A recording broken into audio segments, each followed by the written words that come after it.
With cold and flu season at its peak, we don't blame you if keeping up with the news chaos has been an absolute afterthought. But of course, rain, hail or shine, you can count on us to bring you the big stories. From poison mushrooms and Melbourne meteors to a down under Disneyland. Or perhaps the Musk versus Zuckerberg cage fight. Here is what you missed this week. First up, a suspected mushroom poisoning leaves 3 dead. That's right, a family lunch in Victoria has ended in tragedy after 3 of the guests died and 1 remains in a critical condition. The cause? Well, apparently poisoned death cap mushrooms. The woman who hosted and allegedly prepared the meal has not become ill and is being investigated as a suspect by homicide detectives, though they stress she could be very innocent. Speaking to reporters, she claimed, "I didn't do anything. I loved them and I am devastated they are gone." Of course, it's a very tragic incident. No matter the outcome, some children have now lost their grandparents. The mysterious Melbourne meteor. Did you catch it? Well, apparently Melburnians were captivated by a flaming object that streaked through the sky on Monday night, burning for almost a minute before it scattered into pieces. Some speculated it was a meteor or comet, and others took their spaceship theories to the internet, I can imagine.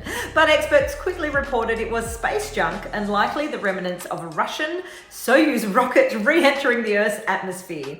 Russian authorities have given a heads up about the rocket and that the remnants were planned to re-enter the atmosphere near Tasmania. Well, close enough. The Australian Space Agency says it's continuing to monitor the event. The Western Australian government scraps new Aboriginal cultural heritage laws. That's right, the Western Australian government has backed out of its controversial Indigenous cultural heritage protection laws. The changes were initially designed to prevent situations like the Rio Tinto destruction of the ancient caves at Juukan Gorge. But the new approved requirements were heavily criticised by farmers as having too much confusing hoops to jump through and high financial costs. Despite the backflip, key amendments will still be made to the outdated law. The traditional owners of the Juukan Gorge, now I hope I have said that correctly, say that the people feel betrayed by the repeal. Others say that they're disappointed but optimistic that the government will find the right balance. Next up, it's $1 billion Barbie. What's making news at the moment about the movie is that the fact that it has reached $1 billion in the box office. When pitching the global blockbuster Barbie to Mattel, Margot Robbie told executives that the flick would score $1 billion. "Maybe I was overselling, but we had a movie to make," she joked to reporters. Well, this week, just after Greta Gerwig was announced as the highest grossing female director of all time, go girl, the movie grew past the $1 billion mark like it was nothing. And I'm pretty sure I heard that she had ADHD too, so like-minded neurodivergent types creating absolute magic. Go Greta. It's inspired a skyrocketing interest in Barbie as a baby name. How would you expect anything else? Increasing by 603% according to Namery. Ken's also on the rise with a 293% jump. Hi Barbie! Hi Ken! Next up, our Aussie female athletes are crashing the game this year. Can I tell you, the Australian Diamonds, of course, won the Netball World Cup for the 12th time. After beating England 61-45 in the Cape Town final, the Green and Gold girls took the cup in their largest World Cup final victory in 28 years. Legends. Player of the match, Kerry Austin, has said, "I don't have words. I'm so proud to have gone out there and won it for Australia. We wanted to write our own script and we did." Next up, Disneyland Down Under. Oh my gosh, can you imagine? My kids will go berserk. There's a rumour mill making the rounds, of course, that Disneyland could be hitting Australian shores. Melbourne Mayor Sally Capp has voiced her support of the Magical Kingdom hitting Victoria, and a prime piece of land just north of Geelong has been proposed as the ideal spot. South Australia, of course, has also put its name into the hat with SA businessman and winemaker Warren Randall offering up a portion of his McLaren Vale property. I can tell you I could certainly do with a few wines if I was taking children to Disneyland. Disney allegedly thinks Australia is too isolated for the park to pay off, so maybe we can prove them wrong. Next up, Russia unveils pro-Ukraine invasion school books. A new history textbook has been released by Moscow, which defends Russia's invasion of Ukraine.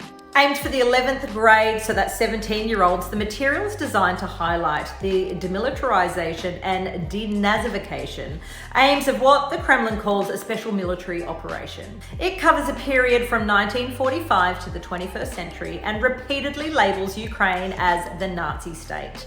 The president aide Vladimir Medinsky boasts that the new book completely rewrites history from the 70s to the 2000s. Russia has been tightening its control of the historical narrative in schools with a new subject, conversations about important things, being introduced to instill patriotism in kids. Next up, a train accident in Pakistan kills dozens. Yes, at least 30 people have been killed and 100 injured after a train derailed in South Pakistan. 10 carriages derailed and some overturned near the Pakistani town of Nawabshah on Sunday. Many passengers were trapped. 6 railway workers have been suspended after investigations pointed to jammed wheels and damaged tracks as the cause. Absolutely tragic. It's not uncommon, of course, for train accidents to occur in the area, but between 2013 and 2019, at least 150 people have died in similar incidents. The railway lines are poorly maintained with low safety standards and outdated communications and signal systems. Now, here's some news you didn't need to know. Musk and Zuckerberg take it to the ring. It's the battle of the slightly off-kilter billionaires after Elon Musk challenged Meta CEO Mark Zuckerberg to a cage fight, of course. In the early hours of Sunday, he wrote on Twitter, X, whatever it's called these days, that Zuck versus Musk fight will be live streamed on X and all proceeds will go to charity for veterans.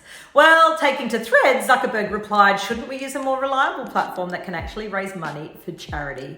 All right, kids, that's enough. Break it up. The two came up with the 26th of August as a date, but Musk's now saying he might need surgery on his back before the fight can happen. Yeah, sure thing, Elon. Elon Musk has a background in sumo wrestling, while Zuckerberg is a devotee of mixed martial arts.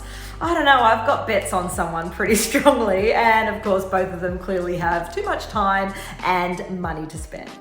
And of course, I couldn't finish up this week's In the Know without mentioning the devastating fires in Maui. Of course, wildfires have been burning across Maui and the island of Hawaii with the death toll rising. But we'll, of course, keep you updated on all of that more next week.